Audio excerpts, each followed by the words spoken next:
How much are Canadians paying for healthcare and how can we improve the system?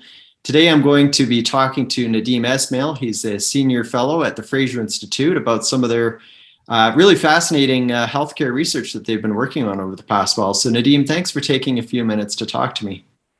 Thanks for inviting me to the discussion. So we know in Canada, obviously, we pay for the healthcare system through our taxes. We pay all kinds of different taxes. Those dollars all go into a black hole known as government revenues. And then the government takes some of that money and they put it into the healthcare system. So your organization tried to figure out roughly what the bill would look like if Canadians had to actually cut a check each year for healthcare. Could you tell us a little bit about the research? Absolutely. So in 2021, Canadians will have spent an estimated just about $200 billion on the universal access healthcare system. That works out to about $5,000 per Canadian per individual. But that really doesn't make sense when you think about how we pay for healthcare. Not everyone is a taxpayer. We know taxes are progressive, so higher income earners will pay more. And we know there are a lot of Canadians who don't pay taxes. Children, for example, are not taxpayers. So the question is, what do Canadians who are paying taxes actually pay for their universal access healthcare system? And the results are interesting. The average unattached individual in Canada in 2021 will pay about $4,300 for universal access healthcare. A two-parent, zero-child household will pay about $13,500. Two parents, one child, $13,700. Your average two-parent, two-child household in Canada will pay $15,000 for Medicare. One parent, one child household is about $3,900, and one parent with two children is about $3,800. A very significant difference from what we often hear, and some of the ununderstandable numbers like $200 billion and what that really means to an average Canadian. Yeah, thank you for that research. It's interesting when you break it down into an individual level, because so often when we hear on the evening news about healthcare, they talk about billions and billions of dollars and governments, increasing spending by whatever the amount is. But it seldom do we hear that broken out by, well, what does it mean per household if we actually had to write that check? And I think what's interesting with the numbers and the research that you've done is that when we compare it with some of the research that we did some public opinion polling last year, and we asked Canadians, how much do you think the cost is for the average Canadian? And what we were told from all the different responses that people told the pollster that we hired, the median amount, so the middle amount, if you lined everything up from lowest to smallest number, or lowest to highest number, the middle number was about $2,000. So that's quite a bit lower than what you were saying for a single detached individual. And then the average that we got, I believe it was about $34.59 is what people thought. So even if you go by average to average, again, it's still quite a bit lower than the figures that you had researched there. I want to ask you, I know the Fraser Institute has looked at that type of analysis many times over the years. Have the numbers changed much over the past while in terms of what people are actually paying for healthcare? We've seen substantial growth. If we go from 1997, which is the earliest year that we can generate comparable data, to 2021, for the average family of two adults and no children, the health spend is up 69.2%. It's up about 83% for the two-parent, one-child family. For two parents, two children, we're up about 80% again. If we look at it relative to all the other costs, though, which I think is where we look at it as a share of the budget, the cost of public healthcare insurance for the average Canadian family between 1997 and 2021 grew 1.6 times faster than average income. Average income grew 110%, healthcare grew 178%.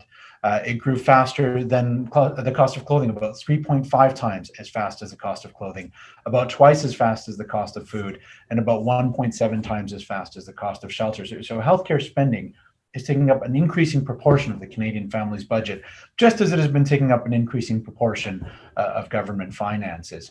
Now, things have changed in the last decade or so. Over the last 10 years, we've seen a little bit of a slowing in the growth of healthcare expenditure, but I don't know that that's a good news story. We've also seen increases in healthcare rationing, in particular in waiting times over the last decade, as wait times continue to reach new highs year after year after year. So while we've seen a slowing in the rate of growth of health spending, we certainly haven't got value for our money in healthcare dollars over that time period. And that's actually where I want to go next, is the outcome. I mean, it's one thing to talk about how much you spend. Politicians often like to brag about how much they're spending on healthcare, but really what the public cares about is, well, what does it mean to them when they need the system? You talked about wait times going up. just overall, if we think about the healthcare system in Canada and compare that with other universal countries, so other countries where they have universal healthcare systems where everyone's covered, how does what Canada spends as a nation compare with other countries? I think when we look at the overall picture, we find that Canada is actually one of the most expensive universal access healthcare systems. And this gets lost far too often in the healthcare debate. Canadians are paying for one of the best healthcare systems in the universal world. Among all of the developed nations that have universal access healthcare systems, we rank near the top. And yet, at the same time, we have access to services that ranks from mediocre to terrible and only middling outcomes from the healthcare process. So we're really paying for a world-class healthcare system and getting mediocre to terrible in return. And so what is there a particular nation that you think maybe we should be borrowing some ideas from? I know, and maybe this blends into the next thing I want to talk about, which is your report where you've looked at activity-based funding, but is there maybe someone in particular that we should be looking at? I think there are a couple of groups of nations we can look to if we want to find a better way to do universal access healthcare. First, there are a group of nations that have really no meaningful waiting times in their healthcare systems. There's no waiting lists per se in those systems. In Canada, when you want to go and get healthcare, you must line up and wait your turn in the queue.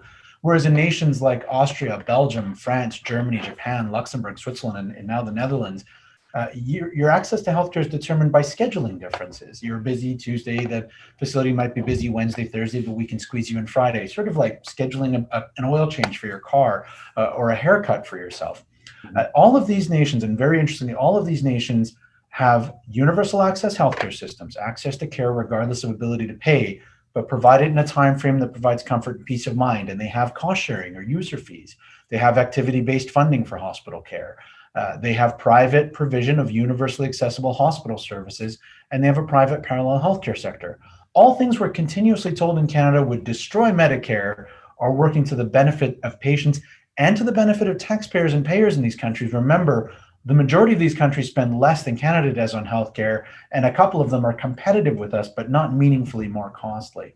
There's another group of nations, including Japan, Switzerland, and France, that have world-class outcomes from the healthcare process. These nations deliver the best outcomes from the healthcare process to their patients. And again, we see activity-based funding, we see user fees or cost sharing, we see private provision of universally accessible services, we see a private parallel healthcare system.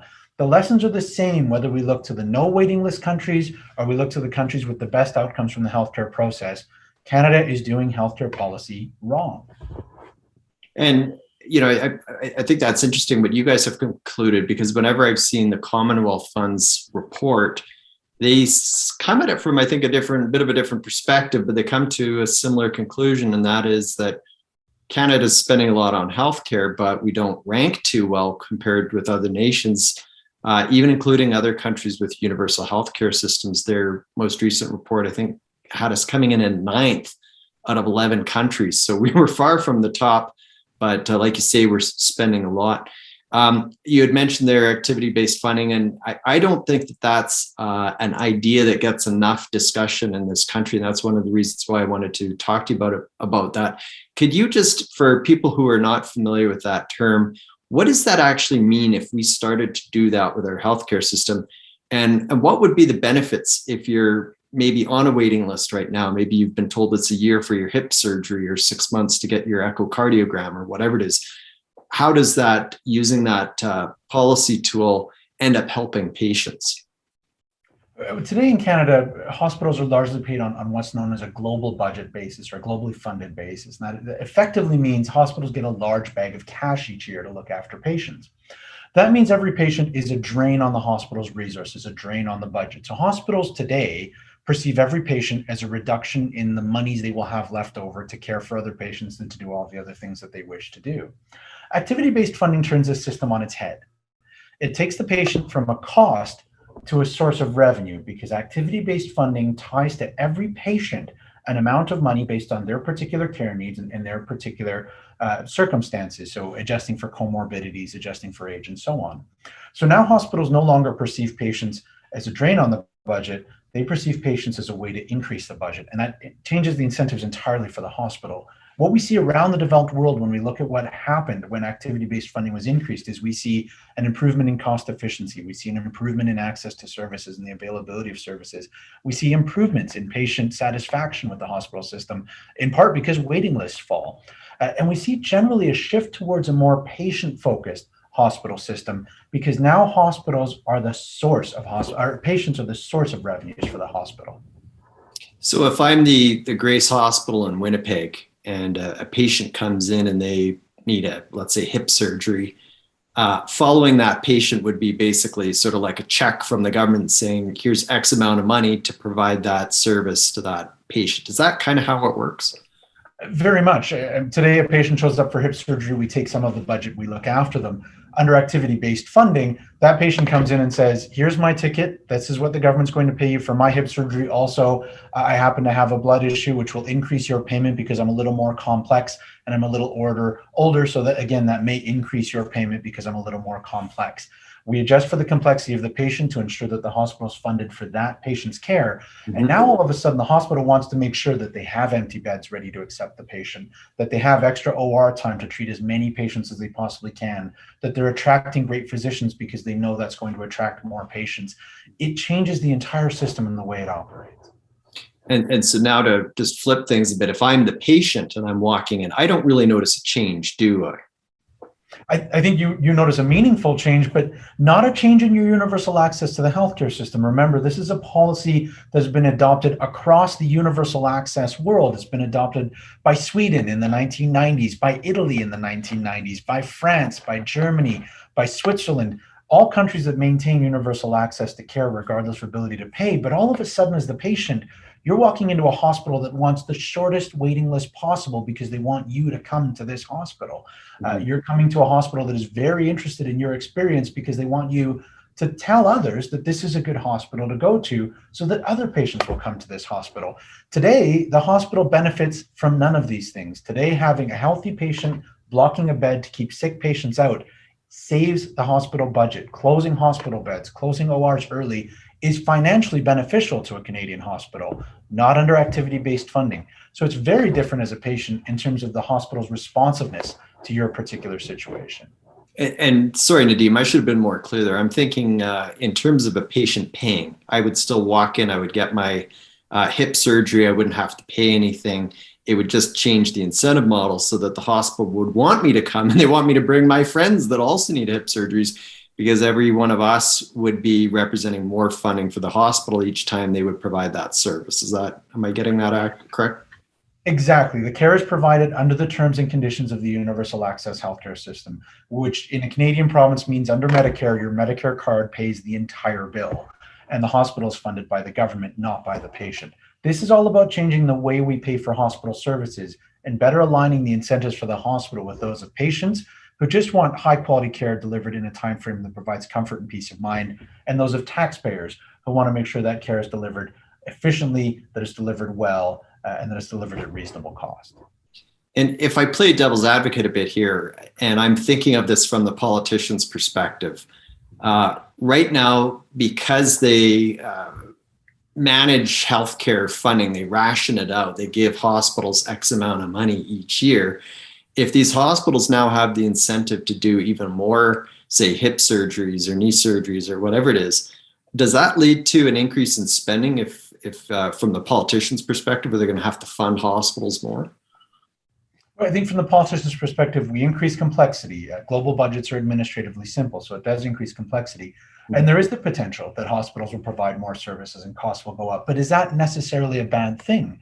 Putting aside the consequences of increased taxpayer funding and the increase in tax revenues required for that, we're delivering more healthcare for more dollars. So we're not unequivocally bad. We've done a good thing here. But the evidence from around the developed world actually says that that might not be the outcome.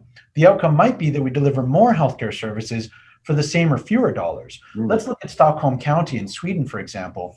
They experienced an 11% increase in total activity after activity-based funding, with a 1% decrease in hospital costs as a result of a price reduction that occurred in the marketplace. So it is possible to actually have more hospital service delivered for less money with a shift in the incentives. And there has been some work done in other developed nations that shows, in fact, that activity-based funding can reduce the growth rate of hospital expenditures over time. So really, if we look at what's happened around the developed world, this is a way of improving service and access for patients, for improving cost efficiency for taxpayers, and possibly also delivering more healthcare services, shorter waiting lists for the same or fewer dollars than we're already spending today. Let's never forget, we already spend more than everybody else does on healthcare. We're just not getting value for those dollars right now in Canada. Now, I want to ask you about the just how much it would really focus hospitals around doing what they should be doing, and that is putting resources into care for patients. And one of the crazy examples that I think about in terms of health spending in this country involves the Windsor General Hospital in Ontario, where they've lost almost $2 million running a Tim Hortons. So they've been losing all this money. Ultimately, those are dollars that can't be used to help patients when they're subsidizing people's donuts and coffee. Under an activity-based funding model, would that affect hospitals to say, be a little bit more efficient in making sure that the money that they receive is spent on healthcare rather than areas where it doesn't help patients, whether it's a Tim Hortons or maybe administrative bloat, extra VPs, whatever it is? And what has the experience been around that? Would that be affected? Activity-based funding very much focuses hospitals in on patient services and what is best for patients, because the patients bring the dollars to the hospital, but they also bring a fixed amount of money per procedure, per service, with adjustments for complexities and comorbidities, which means the hospital doesn't have a whole bunch of excess money for fluff or other activities unless it's treating patients very effectively, very efficiently, and getting a large number of patients through the hospital at a high quality. So it really does focus the hospital administration on maximizing the number of patients that are treated in the facility, maximizing the quality of care that is provided to them, because of course, poor quality care leads to additional costs down the road, and maximizing the use of their resources, which is very unlike the budgeted system today, where distractions can easily lead us away from patient care because every patient is a drain on the budget. And so maximizing the number of patients that are treated by the hospital is actually not the incentive of the hospital administrator. Mm. Well, it certainly sounds like it's something we should be looking at least on a pilot project basis to see how it works. And then I suspect we would find that our results would mirror what we've seen in other nations where it has been an effective tool to increase efficiencies, and then we could expand it across the country. Is there anything that we've missed about this discussion that you'd like to add? But I'd only add that I think we're well past the pilot project phase. Activity-based funding was introduced in Europe as early as 30 plus years ago. We're one of the last developed nations to go down this road. We're past the point of pilot projects. We know this works. In fact, countries in Europe are moving to the second and third generation of how to fund hospitals using activity-based funding. And we're still stuck with a pilot project in BC that happened 2010 to 2013-ish, Ontario that sort of went in and backed off in an unmet promise in Quebec.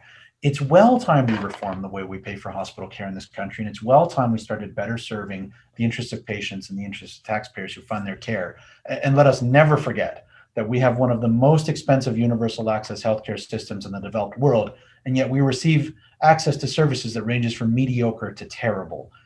Governments today are not doing a good job for Canadian patients. They're not doing a good job for Canadian taxpayers. And meaningful healthcare reform is the way to solve that problem. Well, then I guess what we'll do is we'll skip the pilot project approach, and maybe we'll hire some of these experts that have already implemented these systems in other countries and get them to come over here and help us so that we can get to faster, better outcomes for patients at a faster rate. Thanks again, Nadeem, for your time today. And if anyone wants to learn more about this research, how can they find the Fraser Institute online?